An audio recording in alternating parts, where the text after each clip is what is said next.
Get us recording. My name is Kim and I'm the OLLI coordinator. I want to thank you all for being here today and joining us for the presentation. I do have the closed captioning turned on today. We're going to give that a try. And if there's any, if you prefer not to have it on your device, there is a way to turn it off by navigating down to the little closed caption icon at the bottom of your screen. I want to let you know that today's presentation is made possible by the Friends of OLLI. And their gifts have make these presentations possible each week, and we'd like to thank those friends for making this possible. These free presentations are held weekly, and we like to I like to just do a little shout out to Jane and thank her for all her help in making them possible each week. She reaches out to members of the community to provide us great content week after week. OLLI membership is open to anyone in the community, and you don't have to be over 50 to enjoy the benefits of OLLI membership. It begins each year on July 1st and runs through June 30th each year. If you're already a member, we thank you, but we also ask you to please invite your friends to join. Today we have 408 members, and we are working to reach our goal of 1,000 members by the end of June. One of the frequently asked questions we get, oh, I forgot about this. I added this quick slide. This is one of the ways that we keep people connected with OLLI is through our Friday Let's Connect groups. And I just wanted to let those of you who are out there today know that we added a new date. So we are going to have our Let's Connect meeting this Friday. Originally, we had said there would be no meeting, but I want to let you know that there will be a meeting, and we'll be sending out the link for people to sign up sometime either today or tomorrow. One of the most frequently asked questions is, how do you find the recordings following the presentation? And so I just wanted to let you know that you can navigate to our brown bag presentations on our website. And once you're there, you will find a little area where you can click on the link there and get you to our brown bag presentation recordings. And usually they're ready 2 to 3 days after the presentation, although we're a little behind. So hopefully we'll be getting those presentations up later today. At this time, I'm going to ask that you go ahead and mute yourself, and Michael would be happy to accept questions and ask that you put them in the chat. And I'm going to ask specifically that you put them either in the chat to everyone or to Michael directly. So if you have any questions about that, just let me know. I'm going to go ahead and ask Jane to introduce our guest today, and thank you all for being here. And I also want to thank everyone for joining us today. Michael Fields was a founder and producing artist, artistic director of Dell Arte for 45 years. He recently retired. He was director of the California State Summer School for the Arts for 10 years. He was also head of the International Theater Institute for the USA for 8 years. He's now the director of Longshadr. Okay, Shadow. Okay, a new theater producing group. And we're delighted to have him here. He's a wonderful speaker and entertainer and producer, director, and he's just a lot of fun. So we're looking forward to this talk today, and thank Michael for joining us. Thank you, Jane. So I first, when Jane talked to me about this, I thought, oh, well, I'll get the Zoom and the films, and I didn't. I figured, you know, there's a lot of that going on right now, and I just thought I will tell you some stories that are probably. Michael, you've muted yourself. Said that when Jane first talked to me, I thought I should get video and stuff, but I decided not to. There's a lot of stories that I will tell you that probably haven't been told.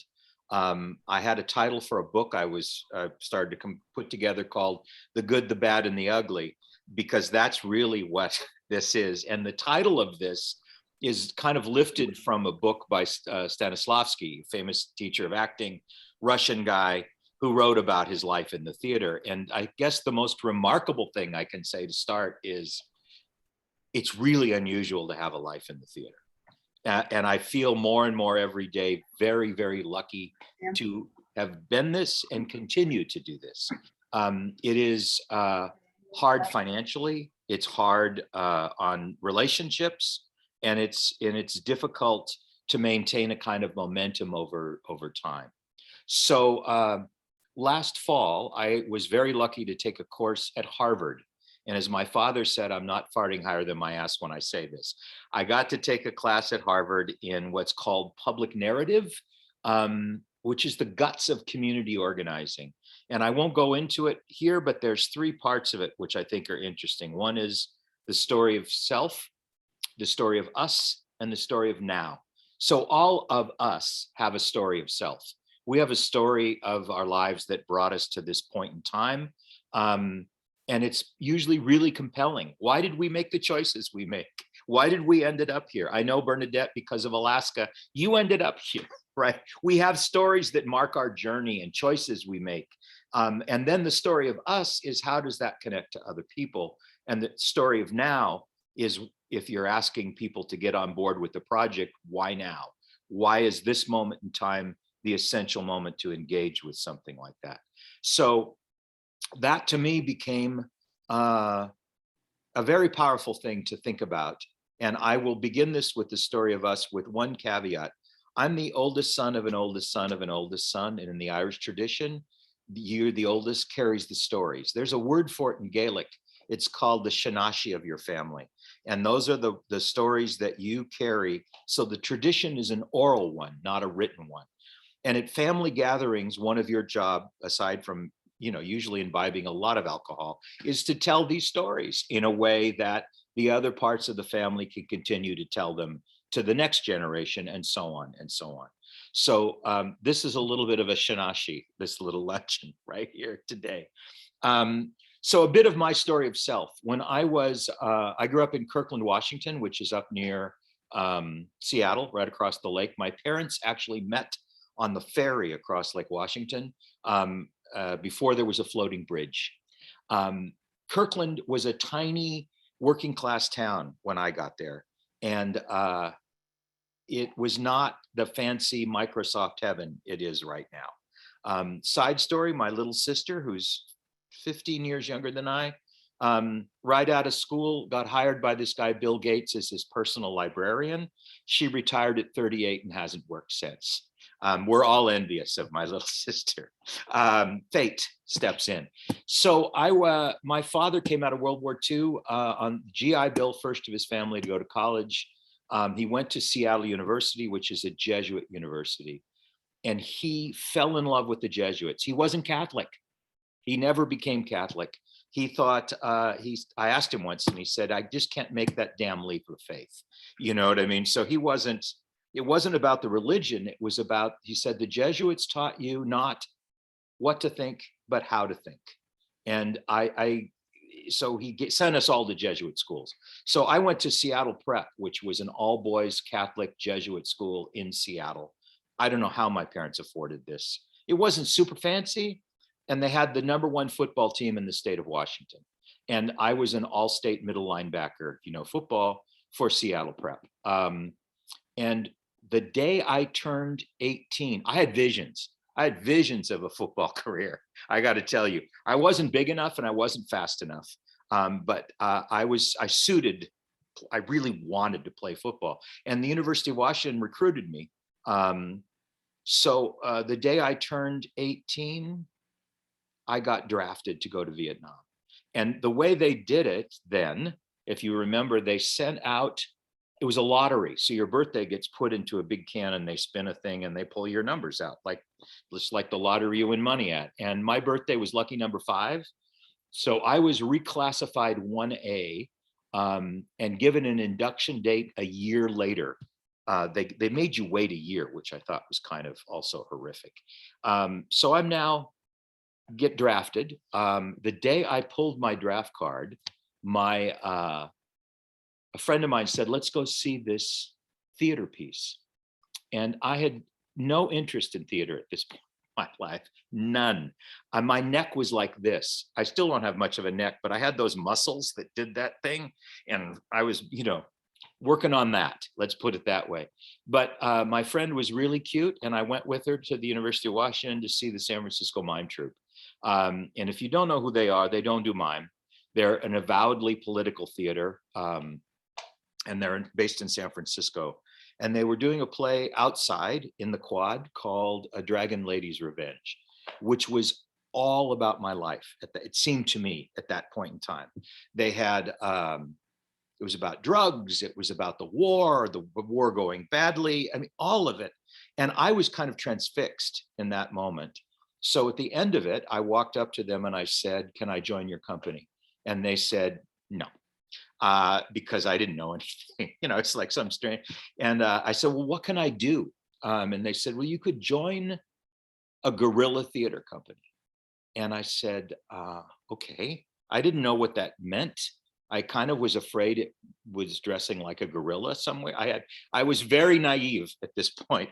And so I made this contact, and what the guerrilla theater company asked me to do was to put on Vietnamese black pajamas, you know, that kind of that outfit, and with a sign that said "Stop the War," and sit in front of a Methodist church on a Sunday morning.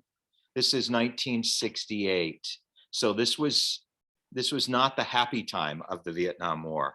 And this is not a knock on Methodists. If any of you are Methodist, it's great. It just happened to be the church. So I waited for everybody to go into church. This is in Seattle. I took my costume and my sign, and I sat in front of church and I waited. And an hour later, they all came out and kicked the shit out of me. And I had an epiphany. I thought, if I could do that, if I could provoke that reaction with a sign and a costume, what could I do if I actually knew something about this theater business? That started it for me. It wasn't Love of Cats, the musical. It was getting the crap kicked out of me in front of a Methodist church. And so I wanted to go to San Francisco, right? That's where the hotbed. So I went to the University of San Francisco, which was where David worked, who's on this Zoom. And USF is right in the middle of town, pretty much. And it was an urban university. There was a lot of political stuff going on. And it was 1972 when I got there, which was not, all that summer of love was now gone. If any of you were familiar with Haight-Ashbury, in 68, it was beautiful. In 72, it was a mess. And so I landed in San Francisco at that period of time. And the interesting thing about USF, it has the oldest college theater producing company on the West Coast. It's called College Players. And the students ran it, not the faculty, the students. So I was, in my senior year, president of College Players, which meant I was producing a 4-play season as a 21-year-old student, which I was way over my head. Again, very naive, but most of my learning has been what I'll call autodidactic. It hasn't been from books. It's been from doing it and screwing up. And I think that's how I've learned a ton in my life over. So here I am producing this 4-play season. And the last year that I was there, they do a review, like the Harvard Hasty Pudding Club. They do a review of all of the university, and it's satirical and it's supposed to be funny. So I directed it, and I was one of the co-writers. And of course I had to sing something in it just for fun. And my mentor at the time, a guy named John Collins, John was an extremely wild, funny guy. He was a real influence in my life. He refused to cut his beard during the Vietnam War, so it grew like this. It grew to the right side, and he had no hair but 2 little tufts on the top. And it was a different, you know, I say this and some people go, it's a different era. So we put this review together, and I invited John back to my little apartment for a beer. This is when you could have a beer with your professors, and it wasn't a problem. And John came over and he said, well, you've got it wrong. Your first act closer should be your second act opener, and vice versa. And of course I got, well, no, that's, I know what I'm, and then I thought about it. And the next day we switched it, and it worked. And that kind of relationship with a teacher like that was really powerful for me later in life as well. And he got me to Humboldt. John was my link to Humboldt County because Carlo and Jane had founded Dell Arte in Berkeley, moved it up to Panther Gap. And if you know, Panther Gap is not on the map, it's in Soham, but it's down, I don't even know how to get there. They had a barn and it was really in the middle of nowhere. And the whole concept of Dell Arte initially was that based on this guy, it's not Del Sart, it's some French guy, but the whole idea was having a professional theater company in a rural area, and it toured internationally. But the school, the training was based in a rural area because you could learn the lessons of nature. So, and then they started the Grand Comedy Festival at Kuala Lumpur in 1975, and that was at College of the Redwoods. And John, who was my mentor, was directing at that. And so I came up to be part of that. And my first summer, I did it 2 summers, I had to be restrained from killing Carlo Mazzone Clemente, but that's a whole other story. But that's where I met Joan Shirley, who became part of Dell Arte. I met her, you know, we worked together in that festival. J.L. Weissman, who directed a lot of the company's early work, was at that festival. And so that's kind of the beginning, the genesis of what became the Dell Arte company. After Kuala Lumpur, I think in '77, they got a grant from the NEA to do a play about Native American mythological characters, Crow, Coyote, Loon, and Commedia characters, Arlecchino, you know, Dottore, Punchinella, where there are a lot of similarities in kind of behavioral aspects of the different characters. So that became Loon's Rage, which was a show about nuclear power. And if you've seen that, you're really dating. That's back in '77, I guess we did that. And then we toured it a lot. And touring, I wrote my own obit the other day just because I'm not dying. I don't know, but I just said it'd be fun to do.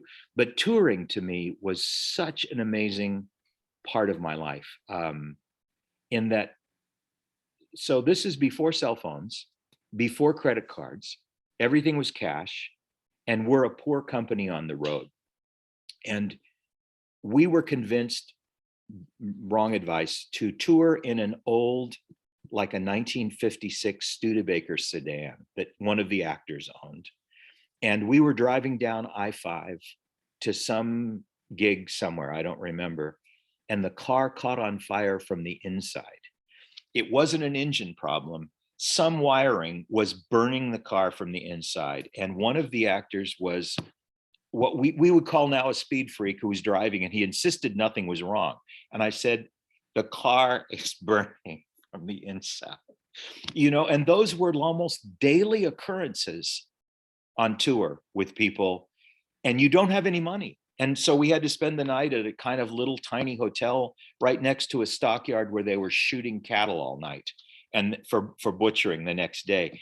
And I thought, this someday these stories will be, but it was a whole different world of, but I enjoyed it a ton. I enjoyed the road a lot, because as soon as you got into a place, as soon as you met the people, got into the theater, you were making, you know, you were making work. And it was, yeah, it was just an incredible time to be on the road. I didn't end up in Nam because Nixon canceled the draft a month before my induction. So I got so lucky. I ended up going to Vietnam. My daughter was teaching English there, and it's a phenomenal country where 80% of the population is under the age of 35. It's an incredibly young, really energetic. I loved Vietnam when I was there. But I'm glad I didn't go in that period of time. I had family who did, and family who didn't come back.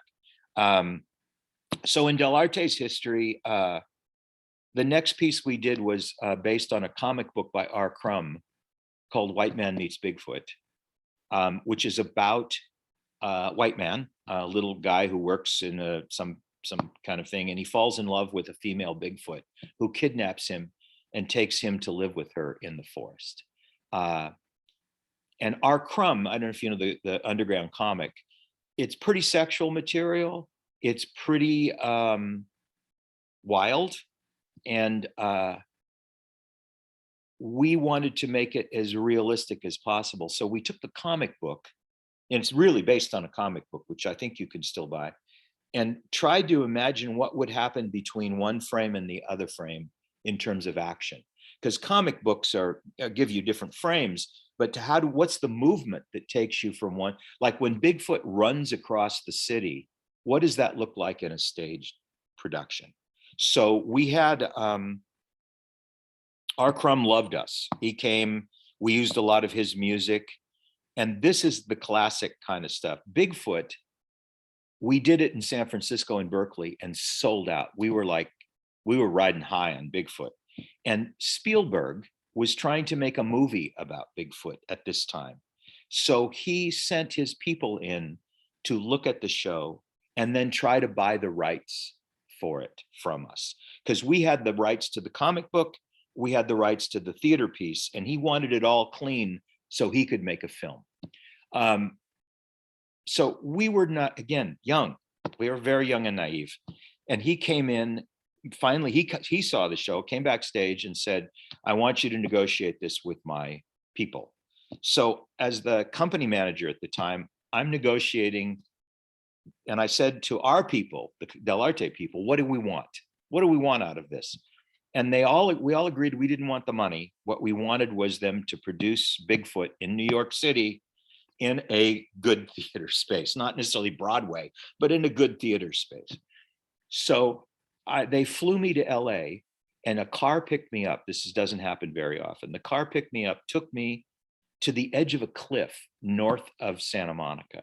And I thought, wow, this is like movie time, right? And I go down an elevator into an apartment complex built into the side of this cliff.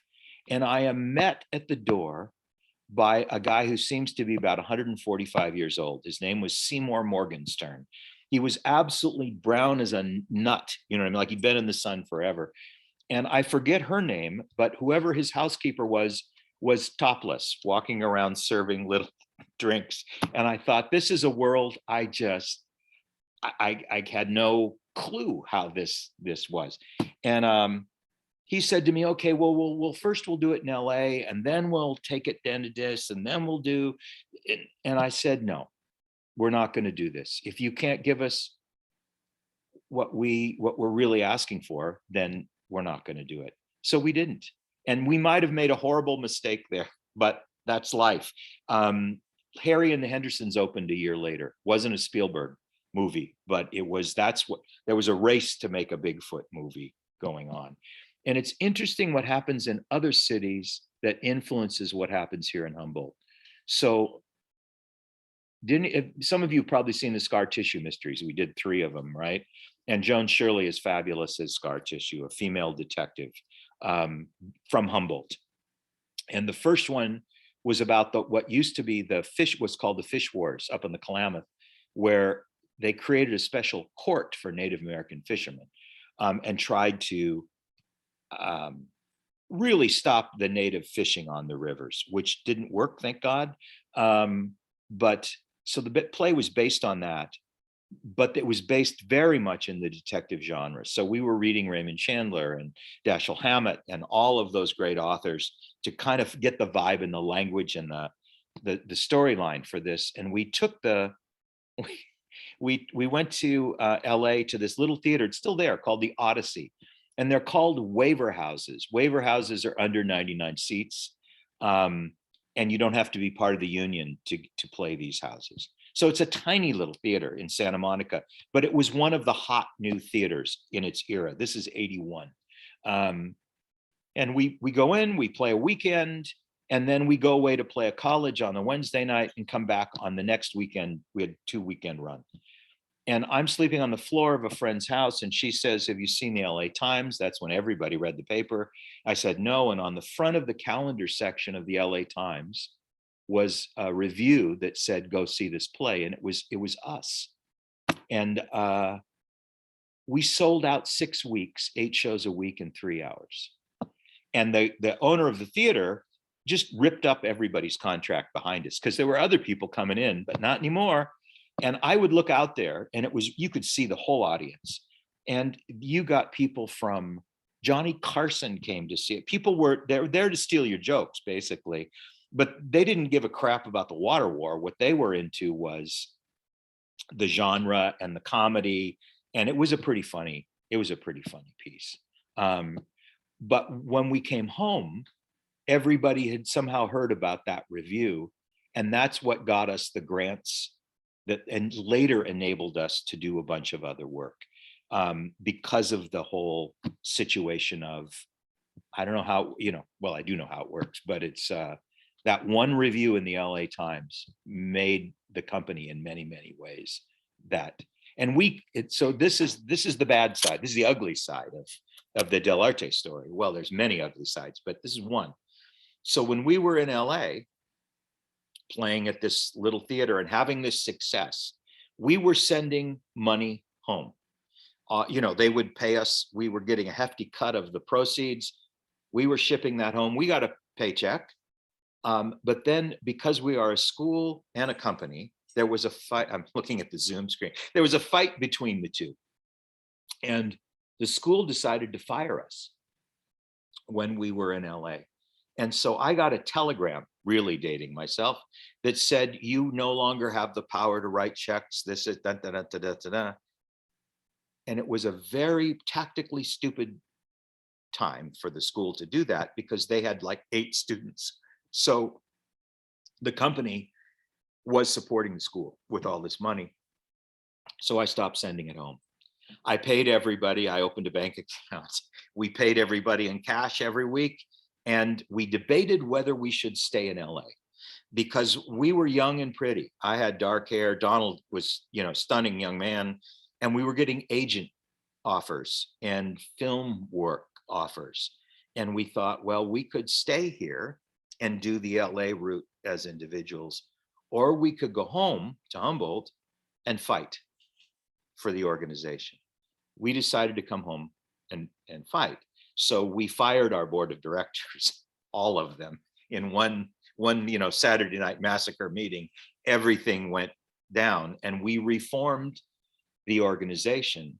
And it became an interesting, I've noticed that about every 10 years in the life of an organization, one of these things comes into, and it turns like this. And so that was a major turn.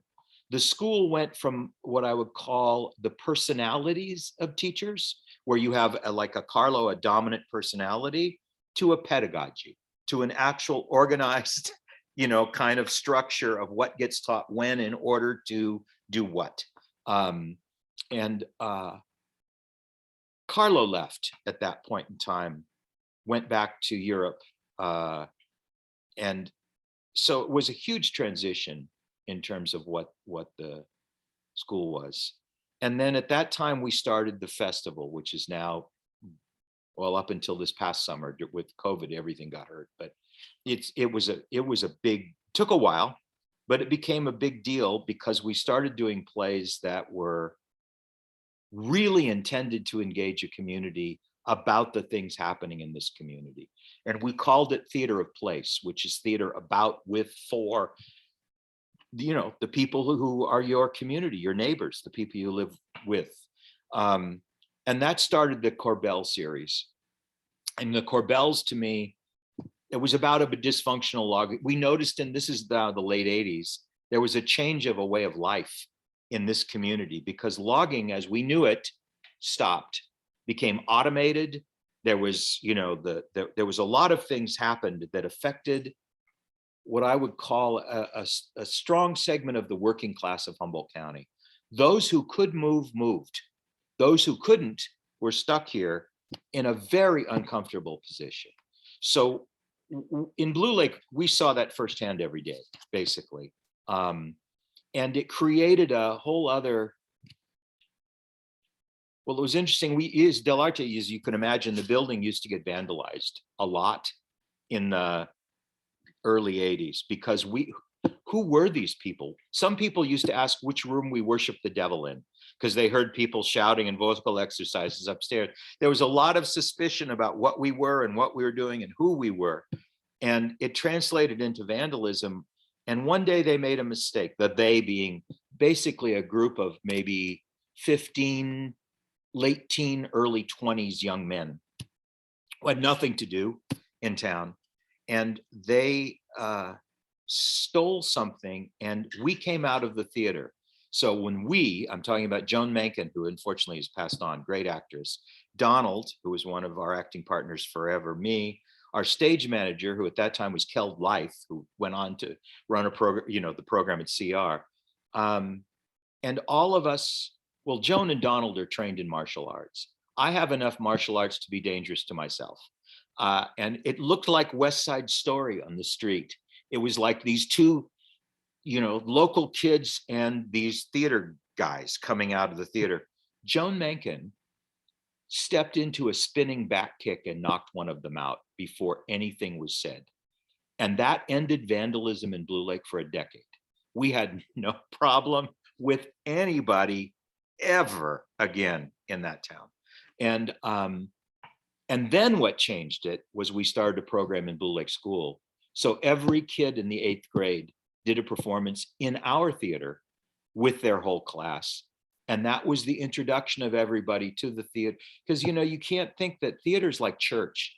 Sometimes if you go into somebody's church and you're going, it's a different space. So how do we make the space both accessible, but also where you can see your kids on stage? That changed a ton of things because kids had the experience. It was bad theater, but it was fun.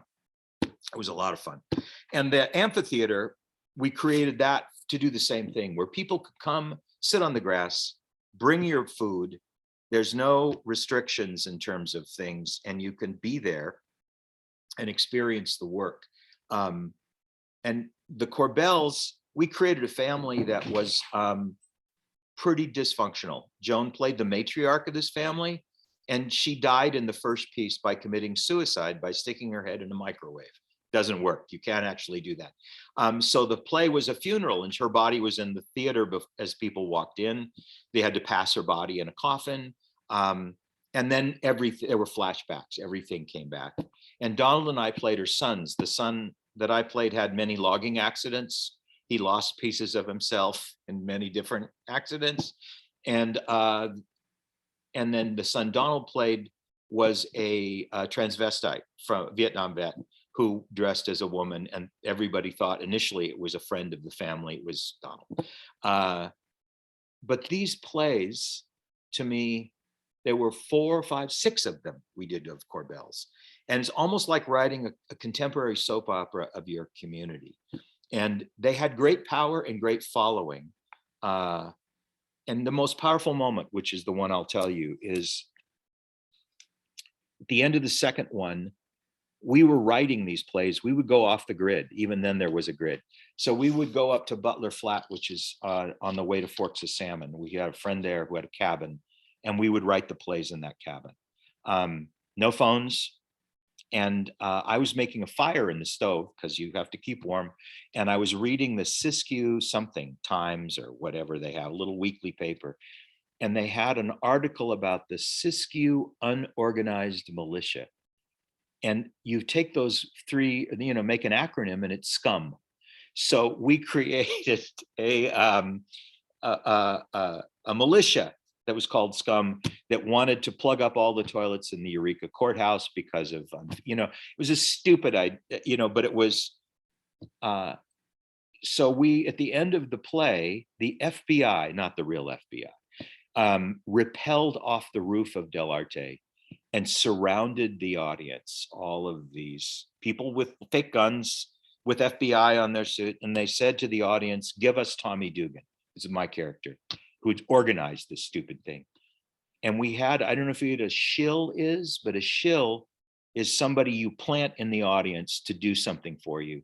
And we had this 8-year-old boy, and we put him in the audience. So when the FBI said, "Give us Tommy Dugan," he says, "I'm Tommy Dugan, and I'm from Corbell." And then other people would stand up in the cast and say, "I'm Tommy Dugan, I'm from Corbell." But every night, at least 5 or 6 people from the community would stand up and say, "I'm Tommy Dugan, I'm from Corbell." That to me is the power of theater. That engagement goes back all the way to the, to the kicking the crap out of me in front of the Methodist church. People are actually standing up and saying something. It's just, to me, in all the work I've done, that sticks as a really powerful moment where the community stands up for itself. And if you give them the opportunity, it sure worked. So just a bit of I did get to be on the board of theater for the United States for about 8 years. And as part of that, I became head of the International Theater Institute, which is like the UN of theater. It was formed after World War II in order to get artists across borders. So they made major international festivals, but they also tried to get people to kind of cross-pollinate across cultural lines, especially Eastern Europe, with the Berlin Wall still in place, people couldn't get from one place to the other. So when I came in, it was pretty hidebound, the organization. And my first conference I had this great mentor, this woman, Martha Coigny, who has passed on, but she was one of the original founders of the whole thing. And her husband founded, what's it called? Oh, Doctors Without Borders after World War II. So she had an apartment in the Upper East Side of New York City, and I would go to New York 4 times a year for these meetings.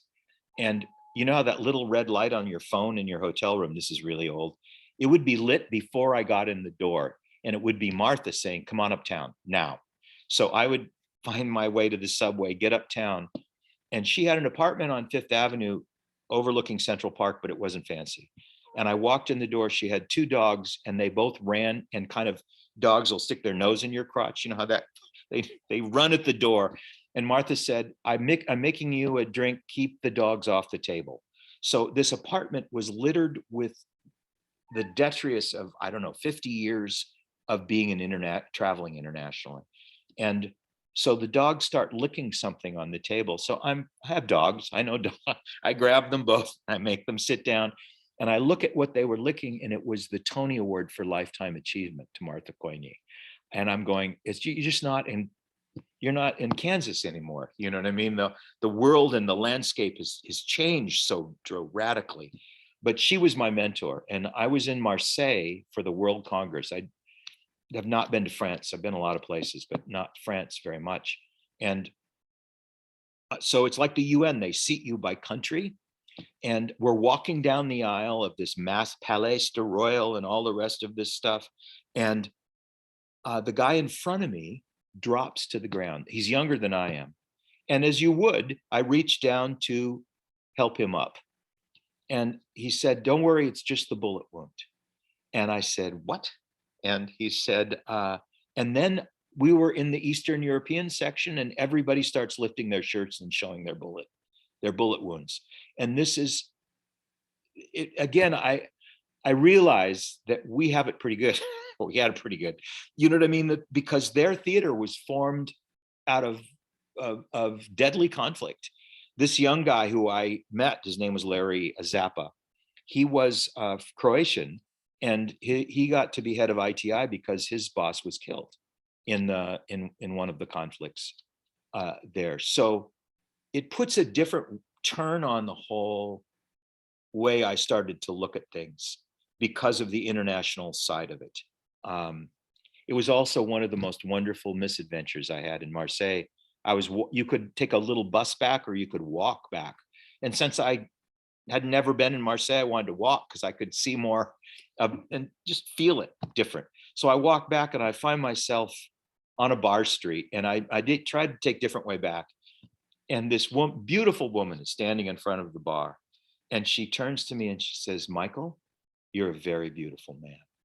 And I was stunned until I realized I still had my name tag on that said Michael Fields, USA. So it was just a classic, but I got to go a lot of places, and people were predisposed not to like me because I was an American. And as soon as they realize you're a human being and you can talk about the work, a lot of that went away.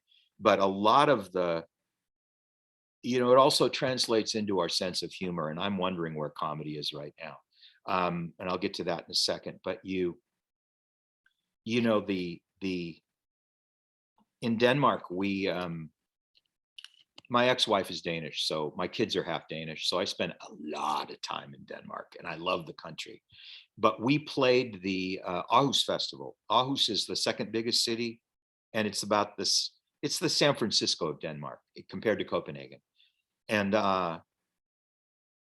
we're doing Slapstick, which is a play that Joan and Donald and I decided to do all the great slapstick routines while we were still physically capable of doing them well. I wouldn't be doing them today, let me tell you that. So there's all the classic routines put in the context of kind of cycles of family violence. Not a funny idea, but it was funny at the same time. It kicked ass in the United States. People loved it. We got great reviews. We were touring with it. We got invited to this international festival. We do it at the festival in Aarhus. There is not one laugh in the audience. And you know that if you've ever been on stage, that feeling of, oh my God, what happened here? So we're sitting in the dressing room looking at each other and feeling down, basically. And this guy in a Danish suit walks around the corner and he looks at us and he goes, "You guys were so funny, I almost laughed." And I thought, that's the difference in comedy, right? Is that there's just a different window in terms of what we laugh at. And it's been that kind of questioning that has existed in most of the work that we did. And then I became very attracted to a form of theater called Grand Guignol. And if you've never seen it, I'm going to do some here pretty soon. As soon as the theaters open up, come see it, because it's the theater of terror and laughter. It's what Hitchcock learned from in making his films. And we did Mad Love, Dell Arte did, which is kind of a Grand Guignol play, but not completely. And then I went to Europe and I got to direct some Grand Guignols. And the best one was called The Blood Kiss, or in Swedish, I did it in Stockholm. It's called a better title, Bloodkysse. I love that phrase for some reason. So we do this piece in Stockholm in the Queen's Barn at midnight. And the Grand Guignol has what they call hot and cold showers, a short psychological thriller, a brutal farce, all very short, 20 minutes long. And then the last piece is the full length, and it's a splatter. At the end, there's blood splatter. And it's the best review I ever received as a director in my life. The Swedish paper said I had kicked the ass of Swedish society. I don't know how. It wasn't my intention. I have no idea how that happened. But the piece got invited to the National Theater. But we have the Queen's Barn, which is atmospheric, and at midnight out in the middle of a park, to move it into the National Theater where everything is very clean and very ordered. And so I was worried watching the dress rehearsals. I kept thinking, man, it's not going to work. There's no atmosphere here. And the stagehands had the best. I got to credit these guys. I forget their names. They were wonderful. But at the end of the play, the splatter play, a guy drills a drill into somebody's head. And we had this pneumatic drill that would spray the walls. And the people go crazy. Yeah. And the stagehand said to me, "We're going to buy 2 squirt guns, 2 little squirt guns, and fill them with warm water." And they stood in the back of the audience. And when the blood spray happened, they squirted the water over the heads of the audience. And people went crazy. They thought they were getting hit with all this stuff. And the response was, again, I use the word visceral. There was a visceral response in the audience. And it became a very popular piece, but it's because those guys had that idea, to make that happen. But I find Grand Guignol as a form, even though it was the first form Hitler banned when the Germans occupied Paris, because it made the violence too real. But it was a form of theater that there were doctors at the stage doors. And that was to help people fainting. And mostly it was the men who fainted. in the theater. Every performance, somebody would get sick. So it's just a powerful form. And yes, James, I will. I'll let you know. So we're in a moment of transition right now. I'm certainly in a moment of transition. And Jane's talked about retirement. I don't know exactly what that is. I know that I've stopped doing one thing pretty much, and now I'm doing something else. But I feel like it's a transitional moment in a lot of ways, in a lot of places. And when I think back on my life, everybody said, well, how can you have kids or buy a house or do any of that stuff as on an actor's salary, which isn't very much. And you can, I guess is the simple thing. You can. One of our MFA students at Dell Arte, well, we don't have the MFA right now, but they had to research and write a paper on another theater ensemble. And one wrote I forget the company in Chicago, but they were a little younger than us. And by ensemble, it means you have people you work with over time. And in my case with Joan and Donald, it's been 40 years of time together working on pieces. So you grow up together a little bit. But what changed our company, and I think what changed this company, was children. Donald and I both had kids. Well, we didn't, but our mates did. And I didn't want to be on the road anymore. I wanted to be home. I wanted to be around my kids. And it changed a lot of things.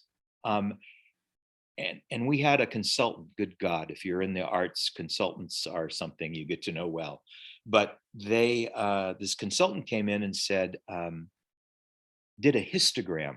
And I find this fascinating, whether it's about arts or not.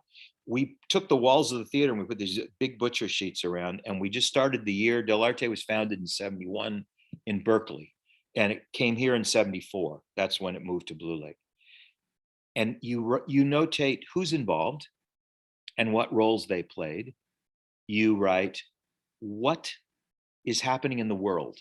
Like, was there a depression, a war, an election, something that happened? And you start looking at the correlation between life events and internal events. And that became very fascinating, because you can see how the events in the world obviously are going to affect what you create, why you create it. Some years we made 5 plays, some years we made none. And that was not due to money, it's due to life and the events in people's lives. Jane asked the question, and I'm scanning the chat. I learned this at Harvard. Who is Dell Arte going forward? Dell Arte is in a bit of a twilight zone right now. I just have to be honest. There's been a lot of us that were there for a long time who are not there right now. And COVID it hit all theaters very hard. It's put it into a and there's also, it's a time of reckoning. There's racial call outs. There's if you follow the news, but YATSE, who's the technicians union, very powerful union in LA, is going on strike. They're threatening to go on strike any day, which will stop film production and television production. So there's also an economic push for equity right now, and better working out, and more sane working hours, let's put it that way. And without necessarily commenting on that, I would say, to me, what pulls you through these things is vision for the work. For the work. Lee Strucker, oh my God. How great to see your name. I'm just sorry, picking up a personal chat. Lee was part of our company and did one of the funniest bits of Mr. Butch under the bunk. So you have to have a vision for the work. All the other stuff are lenses that you can apply to the work. Racial equity, economic equity, justice. Those are things that you apply when you do the actual work. But if you don't have a vision for the work itself, then I think it doesn't, Dell Arte exists to teach the next generation of students and to create work. Well, there's no work being created right now. The school started that they're trying to start the PTP, the first year program back. And there, I empathize with the struggle because there's international students can't get a visa to get into this country right now. And we have traditionally had a lot of international students to work with. So it will be an ongoing struggle to find that footing in going forward. And one of the reasons I started this producing group, Longshadr, and I'll spell it for you. And if you want to go to the website, there's a lot more information, but it's LON long GSHADR .com. If the website is a com, not an org. And I formed it because I want to do work right now. I really want to do work right now, and or make work that's ready when we get into a post-pandemic time when we can do work. So it is, Mad Summer is the piece we did this summer. It's based on Midsummer Night's Dream, except all the lovers are over 60 and it's set in a nursing home during a pandemic. And this summer we did it, the jukebox musical part of it, a lot of good songs from different places. About getting older. I sang a song called I Don't Look Good Naked Anymore. And but it's to find the comedy in it, but also, aging is an interesting thing, as I think we all know, and everybody does it. So I feel, again, it's something that's important that I'm facing, and that to write about it, I think makes it an interesting part of things. I made Longshadr not a nonprofit, and that's an intentional double negative, simply because the last president, who I will not name, changed the tax laws to such an extent that, I don't have a ton of money, but I would donate. I have donated to all kinds of things, little bits of money, because I feel it's important. But you can't get a tax deduction for it anymore unless you're donating $1 bazillion. So why not do the old-fashioned way and go to back to the idea of angels? And if you invest your money, you'll lose it. It's a loss, same as a tax deduction. It's just a business. It's just a loss. So that's where we've gone with this thing. Oh my God, I'm sorry. Marilyn Tucker. Sherry, I remember your daughter. Say hi. So that's where I'm going with Longshadr. We're working on 3 different things. Mad Summer will become a full-length play with music. We're working on something called a Cayley. It's a Gaelic word. It doesn't spell like sounds, but it's an Irish party with traditional music. And we're looking to do one that's spooky, ghost stories, Irish ghost stories, and do it in bars and non-traditional spaces with traditional Irish music. And then we're also going to do a Grand Guignol. That's our other plan. Debbie McMahon is a collaborator of mine, and explain angels. Yes, angels, in the Broadway tradition, an angel would invest in a show. And is it risky? Oh, yes, it is. It's extremely risky, but you would get your return on your money. If the show does well, you do well. And I'll give you one quick example. I know I'm looking at my watch at the same time. Quick example here. When I was teaching at CISA, we got this guy, Joe Darien, in to talk to the students. Joe wrote the music to The Man of La Mancha, famous musical, right? It failed its first time out in New It didn't get good reviews. They had to close it. And the other 2 people involved in writing it, the guy who wrote the book, the script, and the guy who wrote the lyrics, wanted out. They didn't want to do it anymore. So Joe bought them out. Now, when I met Joe, he was 90. So this is a long time ago, and he's passed on. So Joe bought them out and then redid the musical, and it was a huge success the second time it was done. And he owned all of it. He was making $90,000 a week from Man of La Mancha, from residuals and rights. So it's possible. There's a great book out there if you like reading theater stories about commercial theater. It's called Razzle Dazzle, and it's about the Schubert organization. But it is really gives you a window into producing in New York City. But the model is really old. You know, it's investing. An angel's an investor, and you get the same access as a donor would. You get to come to rehearsals, you get to come to stuff, you get your name in the pro, you get, you know, all the rest of that stuff. And if the show does well, you get a cut. So for Mad Summer, for example, we got a cut of the box office. Longshadr did. And I divided that equally amongst everybody, all the actors, all the creative staff, everybody got an equal cut of that money. So it was equitable, but it also recognized that everybody made a contribution to that piece, because we had the band, we had the singers, we had all that stuff. The other piece that I would like to continue to do is Radio Man, which is, I don't know if any of you saw, it's based on Eric Hollenbeck's story at Blue Ox. He was a radio man in Vietnam. They have a 13-second life expectancy in a firefight. He had never been out of Humboldt County, and in 3 days found himself in the A Shau Valley of Vietnam, and which was a horrific place in that war. You know, 20 vets commit suicide every day in the United States.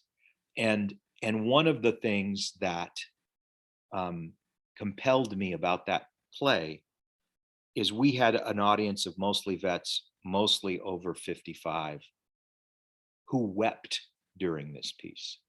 And I told the house staff, let them go in and out. If they need to go outside to catch a breath, you know what I mean?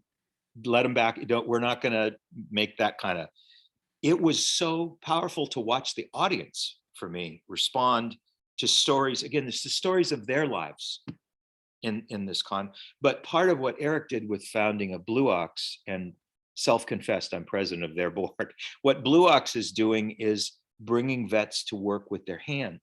Some people can't work in, you know, having something tangible in their hands to work with, woodwork, you know, the crafts, being a craftsman, brought a lot of people through this. So Eric recreated the Lincoln Hearse for Lincoln's sesquicentennial. Boy, did I get that right or not? 150 years, whatever it is, of Lincoln's passing. And the hearse was made at Blue Ox in Eureka based on a photograph. They didn't have plans. And it was made by vets. And I think that crew still gets together. That was a major victory. And that's how the play ends. You see the hearse on parade as it goes, with all these people standing and watching their work that they never thought they would be able to do. So I think, you know, that's, and I'm going to end with two, and then you can ask questions, but 2 or 3 quotes I love. 2 by Dario Fo. I don't know if you know who he is. He was an Italian playwright. He was a communist. It's like if Bob Hope was a communist. That's the only way. And you guys maybe know who Bob Hope is, the young. But he said, it's very dangerous to practice the theatrical arts without knowing what end you intend to serve. And the other, he said, a theater or literature, an artistic expression that does not speak for its own times has no relevance. And that doesn't mean that classics, you don't do classics. It means that that has to speak to this moment in time, to this audience, to now. And in my vision, you asked that, it's a good question, going forward, I believe in comedy. So for me, I don't want to classify myself as a comedian, but this is an interesting thing that happened this summer, and I was kind of stunned by it. So we're doing Mad Summer, and I'm on stage because I'm introducing different stuff, and I sing a couple of songs. And I wrote a monologue for Donald Forrest, who's quite a brilliant actor and very pedantic. So I made him the head of Foggy Bottoms nursing home. His name was Ed Duendam. And it was a monologue, and he came out, and it's funny. but it's also every phrase I've heard every politically correct phrase I've heard in the last year, I dumps into this monologue. So we're holding space for things. It was all the phrases that you've heard and at first people just laughed, and then they started looking at each other asking if it was okay to laugh. And then they kept laughing as it went on, because Donald won't be short on stage. But it was interesting to me. It is interesting to me where we are now with what we can laugh at. When you're a baby, you laugh, I would say upward to 35 times a day, they say. Most adults laugh maybe 2 or 3. And that laughter is a way of, it's how you acknowledge something. It's recognition. It's physiological. When I laugh at something, I recognize myself in something. And that's why this is part of the, Lady Gregory, I'm theater references, but Lady Gregory started the Abbey Theatre in Dublin, Ireland. I have Irish roots. My daughter went to Trinity in Dublin. But the Abbey is the Irish National Theatre. And this was during the conflict in Ireland, the bad days back in 1916. And somebody asked her, they said, well, why are you starting a theater where things are so local? It seems to be, nobody's going to care. And she talked about an Irish poet 100 years ago who lived in a poor district of Dublin, who would just open his window and listen to shit during the day. Listen to conversations, what people talk about, write plays, and then shout it to the world. And I think, what you're really after when you talk about vision forward is how you find human nature. And human nature is everywhere. Where it's why human comedy isn't about a gag or a joke or a bit. It is about the revelation of what it means to be a human being. And we are really funny things when we look at ourselves, right? We do some ridiculous stuff. We make, we are foolish to the nth degree, even though we don't want to be. But it's those contradictions that make us laugh, but also reveal who we are as human beings. So when I laugh, I'm recognizing myself in something. For the most part, that's what laughter does. And so a vision for me, I want to do that. I want to find that human comedy in the work as we go forward. Even a piece like Radio Man has a human aspect to it. Charlie Chaplin said, "A day without laughter is a day wasted," and I think he's right, or was right in that respect.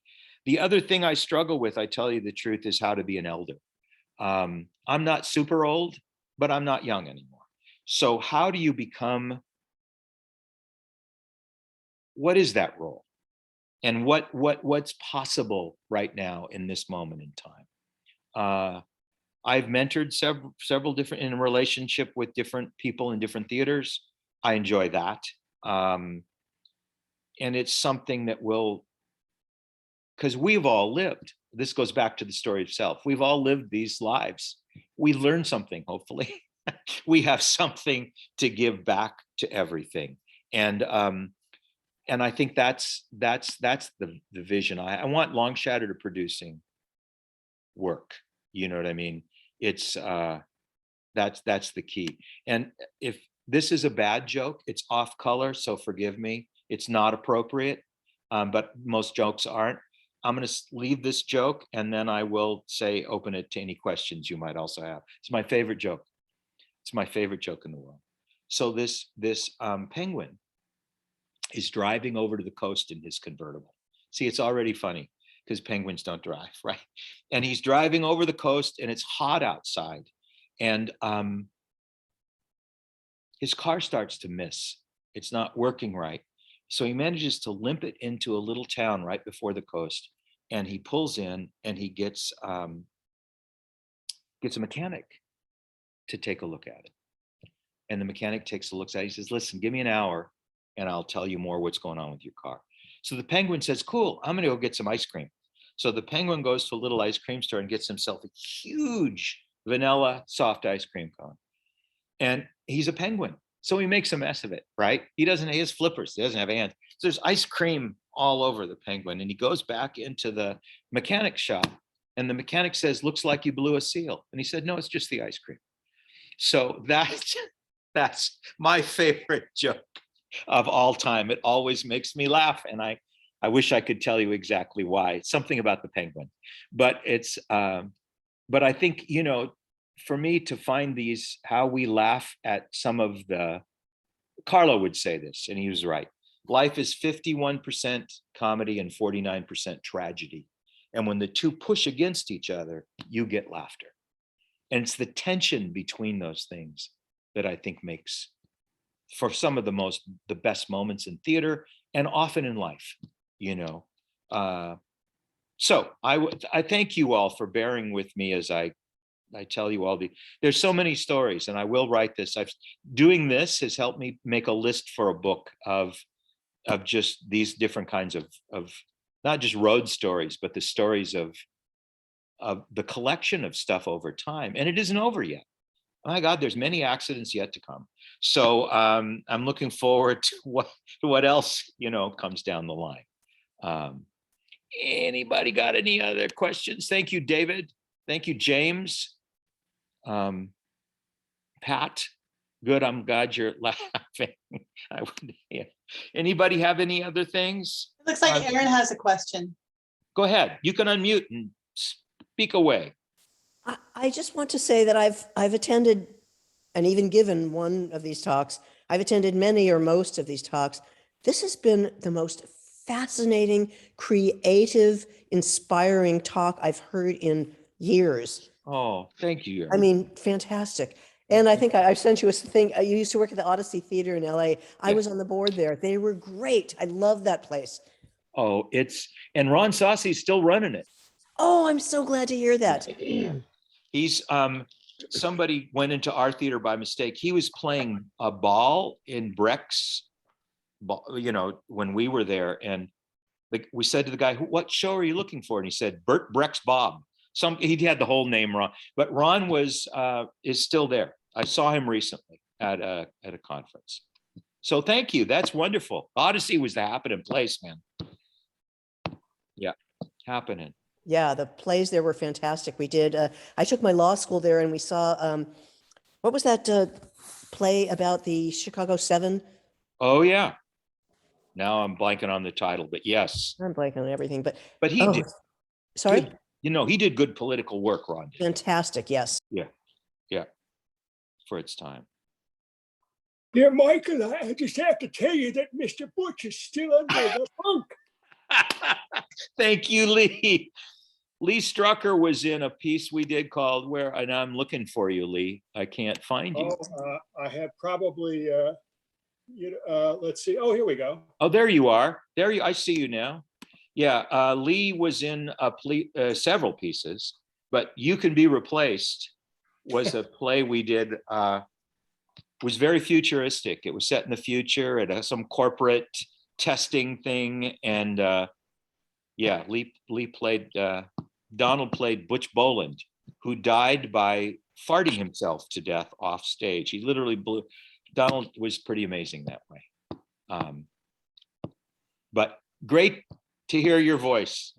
Well, it's great to hear the stories, and really wonderful to see the work that you're moving on to do. Yes, thank you. And if you are looking for any out of town talent, yeah, I'm up here. Thank you. It's you know, I've been reading a lot about the pandemic of 1918, just what happened to the theater. And those theaters that survived came back in a massive way, you know, and Mad Summer at the amphitheater this summer sold out like in a week, 250 seats. And you had to be vaxxed or a negative COVID test to see the show. And there was a ton of people that came to see that. I think you'd find that people are pretty receptive to going back. We went to the Eureka Symphony on Saturday night, and they checked everybody at the door. You had to have your card, and you had to be wearing a mask. But it seemed like it was close to 3/4 full. That's great. Well, and I am most of looking. us are older, so we're getting a little bolder. Yeah, exactly right. I said yes to a project 21 months ago, and finally, 5 weeks ago, I got my cast in front of an audience before Broadway opened. But to hold on to that for 21 months was something. That's amazing. I followed it on Facebook, James, and it's a great play too. You were doing. It is. It's a great play. Mhm. Yeah. So that's very cool that you got to do that. Yeah, Broadway. What I've heard is that the big hits aren't selling out right now. So it's a good time if you want to chance New York to get like Hamilton and all those they're going to reopen, but they're not selling out the way they were. I'm not ready for New York City yet, but soon. Can't you make a lot of hay out of dealing with becoming an elder or being an elder? Oh, I think you can. I think that's a really good point. I think, you can make a lot of, it's funny, so I did a dance. I didn't dance. I'm not a good dancer. But there was a piece in the Mad Summer where we used those kind of portable toilet commodes. And we did a choreographed dance by the staff of the nursing home with these commodes. And it was funny. It was to music. But somebody wrote me later saying, well, it's, commodes aren't funny. I'm sorry, they are, but it's how you, this is again what I mean, where's comedy at now? Because for her, it was edgy, to be able to do something like that. But you're right, getting older I'm becoming my father in some ways, which is kind of scary, but yeah, he would just send people jokes all day he found on the internet. And that was towards the end of his life, he discovered the internet. Let's put it that way. If there isn't an MA now at Dell Arte, are the students staying? Yes, there's an MFA. There's no MFA right now. There is what we call the physical theater program, which is what it used to be. It's what Lee did and others. It's a 1 year, it's 10-month program. And the students just started today. And there are 13 of them right now. And 3 aren't here yet because 2 are coming from Zimbabwe and 1 from Denmark. And they can't they're still getting their visa issues sorted out. So we hope within a couple of weeks. And right now I have no role at Dell Arte except they've asked me for help on certain things, and they're hoping to start I don't know what they want to call it, a kind of a senior advisory board with Joan and Jane Hill and I, but that has yet to be kind of set in motion at this point. So it's a new generation. And again, I hope it survives and thrives. My hope is for the best, for the future, for the organization and everything else. We'll see what happens as we go. Are you able to use the theater or rent the theater from Dell Arte, or are you doing everything outside? Starting in January 22, I want to do the Mad Summer Edna Carlo in Blue Lake. So that's my hope. I mean, some of it's COVID stuff. Because they have a school, they're having to really follow all the protocols very strictly. But the Carlo is a perfect space for it, and that's the space I hope to use come late January, February. Mm-hmm. Midsummer's about love, so Valentine's Day, hitting that sweet spot in February. It's a good month to go to the theater, February. Oh, absolutely, it's the wettest usually. It's the wettest, yeah, exactly. Anybody else have any questions? Otherwise, I can wrap it here. It's been really fun to do this, I have to say, because yeah, it's just been a blast. And to think about this, to make this list of stuff and stories and things also brings back a lot of stuff. And stories are better than the pictures, I think, because you can imagine. Well, we've transferred our history for generations through stories. And the art of storytelling, I think, is the most valuable things to teach people so that they can generate conversation. We used to be able to tell stories around the dining room table. Yep. Instead, the TV's on. Or know? to argue, my grandmother was a Roosevelt Democrat of the New Deal era and my father was a Nixon Republican. And dinner time, I don't think we ever ate. We just argued politics. And I learned so much just by being a witness to that, but it wasn't like people yelling and throwing stuff, but they would argue politics, seriously argue and have discussions about this stuff. And Mhm. it was great to grow up in a very verbal family. Yeah, we dealt with the Civil War in our family Ah, because yeah. my father was a Southerner and my mother was a Midwesterner, New Englander. So it's like she stayed out, but she got very worried about this discussion going on. Yeah. Yeah. She thought it was going to destroy relationships in the family. Anyway, Yeah. Sometimes it does. it can. It can. Yeah. Yeah, it certainly All has. right. Well, I want to thank you very, very much, Michael. Thank Does you. anybody else have any more questions? I Have I was missed just anybody? also going to say, thank you, Michael. You are a wonderful storyteller, and I just want a round of applause. Yes, yes, yes, yes, yes. Thank you all. And I look forward. I'm going to start joining these. And there's Mole. Yes. thank Yes, you. yes. Mole just stuck her head up. Oh, yay. Hi, Molly. She's been good after the first barking. She calmed down. So yeah. How's she been doing with her puppy lessons? I stopped them, James, because she was a bad actor in class. She was too interested in the other dogs. So she just got spayed. So she's fine. But I only made her wear the cone for a day because she was too, she was fine. Everything. We have yet to do that with Sochi. We're waiting for her to become a woman. Yes, well, Mole did. We went to Belgium and Mole became a woman. So there you go. Our house sitter had to deal with it. Oh. But yeah. Hi, buddy. All right. All right. Charles.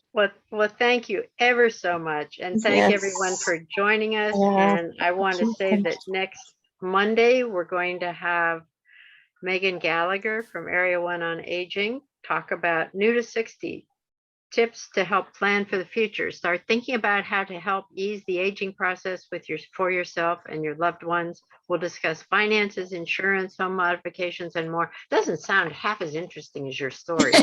Oh, it's okay. But- and my but you'll learn obit a has lot. that joke I told you in it. So whenever I pass, I'm passing the joke along forward.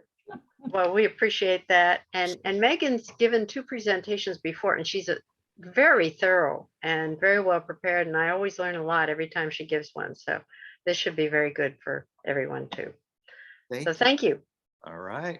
Come Thank you. back, Michael. Thank you. Will do. Will do. All right.